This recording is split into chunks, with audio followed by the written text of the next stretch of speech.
Bom dia, meus irmãos e irmãs, que a graça e a paz de Jesus Cristo habite em vossos corações. Eu sou o pastor Bartolomeu, quero compartilhar minha devocional com você. A minha devocional hoje será no texto de Atos, capítulo 16, do versículo 1 ao verso 5, e ela tem como tema a vida pela fé. Então vamos fazer a leitura do texto e logo a seguir fazer algumas aplicações. Em primeiro, o texto nos diz o seguinte: chegou também a Derbe e a Listra. Havia ali um discípulo chamado Timóteo, filho de uma judia, crente, mas de pai grego. Dele davam bom testemunho os irmãos em Listra e Icônio. Quis Paulo que ele fosse em sua companhia, e por isso circuncidou por causa dos judeus daqueles lugares, pois todos sabiam que seu pai era grego. Ao passar pelas cidades, entregavam aos irmãos para que as observassem as decisões tomadas pelos apóstolos e presbíteros de Jerusalém. Assim, as igrejas eram fortalecidas na fé, dia a dia aumentavam em número. Irmãos e irmãs, pensando aqui sobre essa vida pela fé, nós chegamos a algumas aplicações desse texto, ou algumas lições desse texto, e eu gostaria de iniciar dizendo que, em primeiro lugar, o nosso comportamento, ele é fruto da nossa fé. E é isso que a gente encontra aqui no verso 2, quando no verso 1, Paulo e Silas chegam a Derbe e Listra, e eles encontram ali um discípulo chamado Timóteo, que é filho de uma judia crente, ou seja, uma mulher que participava do judaísmo e que foi convertida ao cristianismo, mas que tinha um pai grego. E obviamente, por ele ter um pai grego, ele não era circuncidado. Não é? Se ele fosse ao contrário, um pai judeu e uma mãe grega, certamente ele teria sido já circuncidado. E diz o verso 2 que a notícia que Paulo e Silas recebem acerca desse Timóteo que eles encontram lá é que ele tinha um bom testemunho perante os irmãos. Então, esse bom testemunho, ele é fruto da nossa fé. Ou seja, é a fé que produz em nós um bom testemunho, que produz em nós uma vida em conformidade com a palavra do Senhor. Quanto mais a fé age em nossa vida, mais o nosso testemunho, ele glorifica a Deus. Por que é importante falar sobre isso? Porque a gente vive um tempo em que a fé, a prática da fé, a vivência da fé está sendo destinada ou reorientada à perspectiva de milagres, de riquezas, de curas, de tranquilidade na vida, de bens. Então a gente vê muito e escuta muito a fé vinculada a isso. Não, você tem que crer no impossível, você tem que lançar a palavra de fé, tomar posse.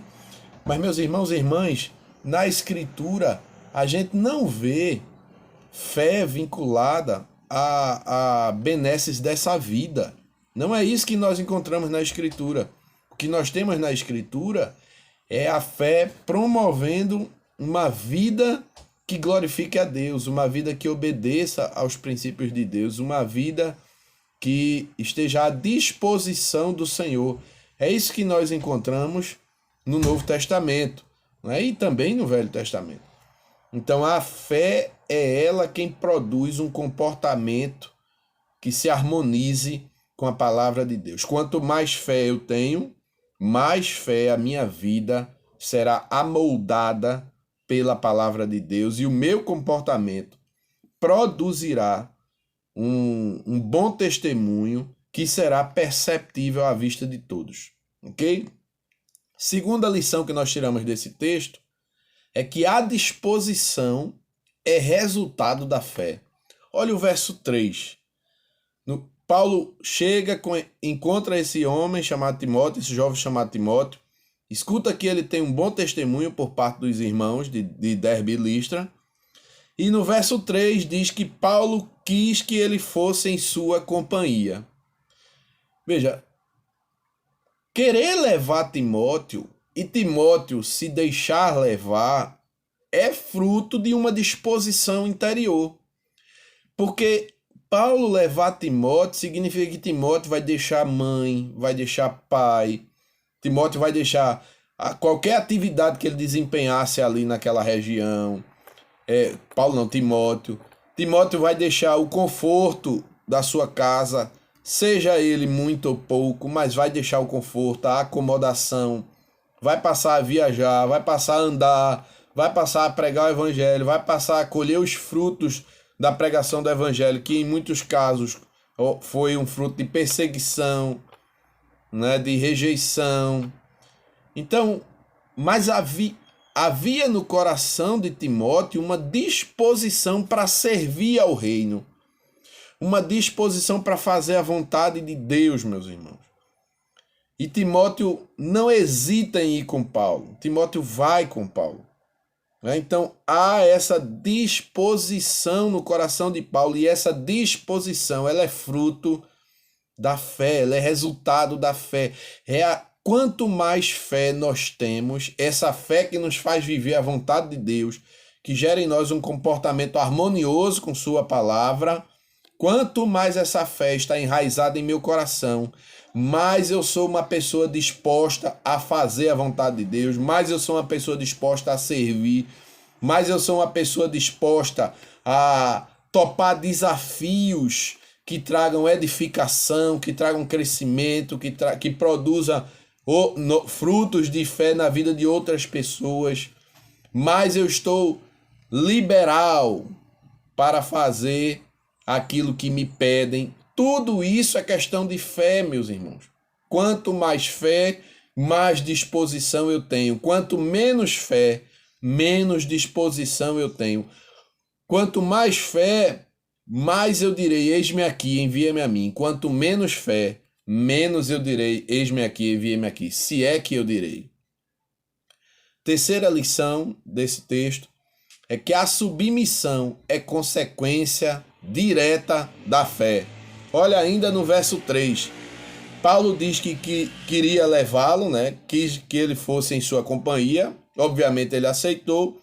Mas para ir, ele tinha que ser circuncidado.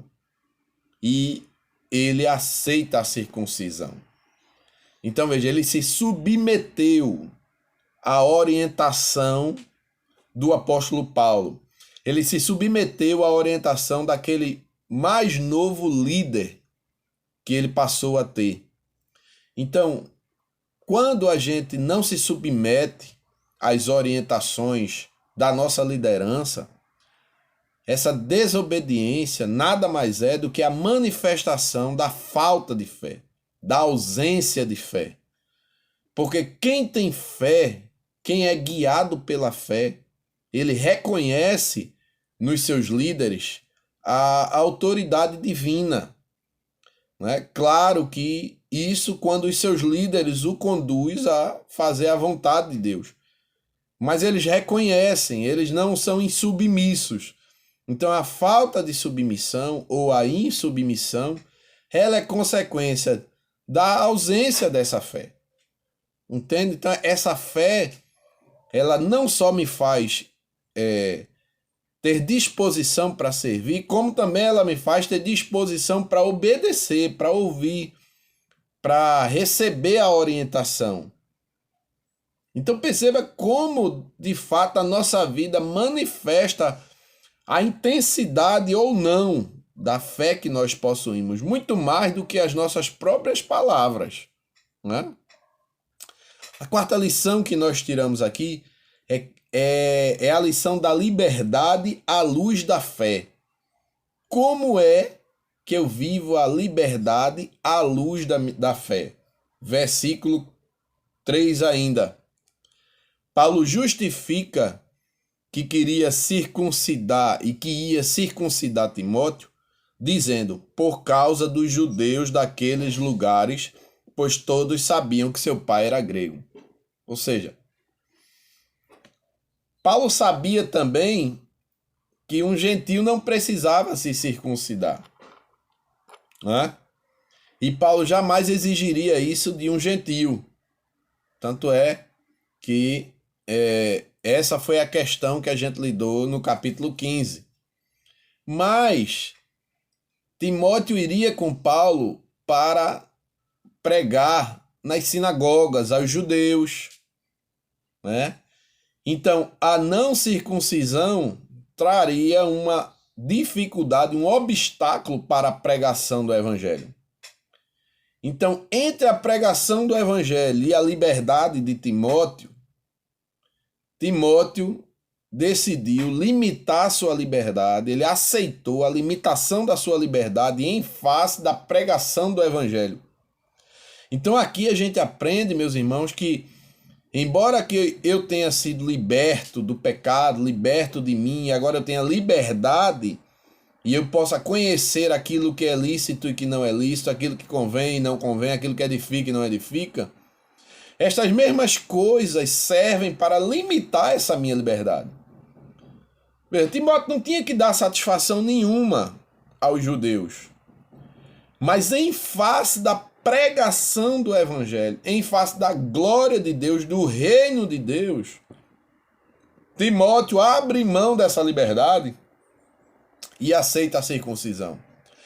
Meus irmãos, como a gente precisa pensar nisso hoje, porque a gente está vivendo uma geração de cristãos que não se preocupam com o outro, não se preocupam com o escândalo, não se preocupam com as limitações do outro, sabe? E que em nome dessa liberdade faz de tudo sem perceber que antes da minha vontade deve estar o reino de Deus, a glória de Deus, a pregação do evangelho. E se qualquer coisa que me é lícito fazer pode gerar um obstáculo quanto à pregação do evangelho, quanto ao reino de Deus, quanto à glória de Deus, a partir da ótica do outro, eu devo me abster daquilo. E está muito claro aqui, Timóteo se absteve da sua liberdade de continuar sem ser circuncidado, até porque seu pai era grego, ele era gentil, filho de uma judia,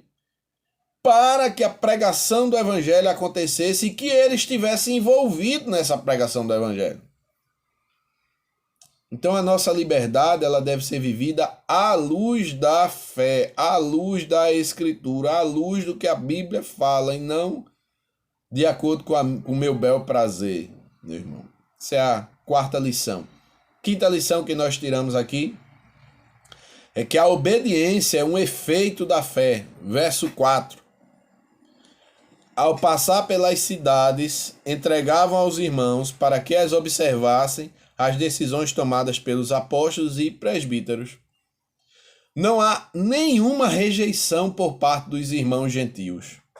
Os irmãos que teriam que deixar de comer carne sacrificada a ídolos, animais sufocados, sangue, relações sexuais ilícitas, não há nenhuma objeção. Paulo e Silas entregam, né? E Timóteo agora entregam aquelas orientações e a igreja de bom grado recebe e passa a viver a partir daquelas orientações. Por quê? Porque a fé me faz ter uma vida obediente, uma vida de obediência à palavra de Deus. Quanto mais fé, mais obediência. Quanto menos fé, mais desobediência. Sexta lição: a força espiritual brota da fé. Olha o que diz o verso 5. Assim as igrejas eram fortalecidas na fé. Ou seja, a partir dessa obediência, dessa submissão, veja, tudo está envolvido, né? A partir dessa obediência que a igreja teve com relação às orientações dos presbíteros e apóstolos, a partir dessa submissão à palavra dos presbíteros e apóstolos, a partir desse comportamento que se harmonizava com a orientação dos presbíteros e apóstolos, a partir da limitação da liberdade deles em face das orientações dos presbíteros e apóstolos, eles cresciam na fé, a fé era fortalecida, eles amadureciam espiritualmente. Então, quanto menos desobediência, quanto menos submissão, quanto menos limitação da liberdade, quanto menos disposição para servir, menos força espiritual, ou seja, nós nos tornamos crentes enfraquecidos espiritualmente. Quanto mais isso, nós nos tornamos crentes fortalecidos. Quanto mais serviço, quanto mais comportamento, quanto mais submissão, quanto mais limitação da liberdade, quanto mais obediência, mais força espiritual. E em sétimo e último lugar, o crescimento é uma colheita da fé. No verso 5, assim as igrejas eram fortalecidas na fé e, ou seja, o resultado desse fortalecimento na fé, dia a dia aumentavam em número. A gente hoje tem várias estratégias para querer fazer crescer a igreja. É possível que muitas delas dê resultado. A pergunta é, que tipo de resultado? Eu posso fazer encher o prédio, a instituição, o hall de membros. Mas nasce uma outra pergunta. Será que eu estou enchendo o céu? Será que essas pessoas que estão adentrando o prédio são realmente discípulos e discípulas de Jesus? Porque esse crescimento que gera mais discípulos e mais discípulas de Jesus, ele se dá por meio da fé. É quando nós passamos a viver uma vivência de fé, que essa vivência de fé vai atraindo outras pessoas a quererem ter o mesmo estilo de vida que o nosso. Ainda ontem disse no culto doutrina, é quando nós nos amarmos, como diz a Escritura, as pessoas perguntarão, o que é isso? Eu quero ter essa vida. Assim como elas diziam isso para a igreja primitiva. Então, o crescimento é uma colheita da fé. Portanto, que aplicações nós tiramos aqui? Primeiro, eu devo me submeter à fé. Ou seja, eu devo me submeter à palavra de Deus. Eu devo me submeter aos convites que eu recebo na igreja, no reino de Deus, que se harmonizam com os convites da palavra de Deus. Eu devo me submeter aos meus líderes espirituais, desde que eles queiram me conduzir a um caminho de fé. Eu devo limitar minha liberdade em face da minha vivência de fé. Eu devo obedecer à palavra de Deus. Eu devo buscar tudo isso para crescer espiritualmente. E eu devo anunciar essa fé, não apenas que eu falo e que eu acredito, mas essa fé que eu vivo. Então que Deus te abençoe nessa manhã, nesse dia, e que a graça de Cristo superabunde em você.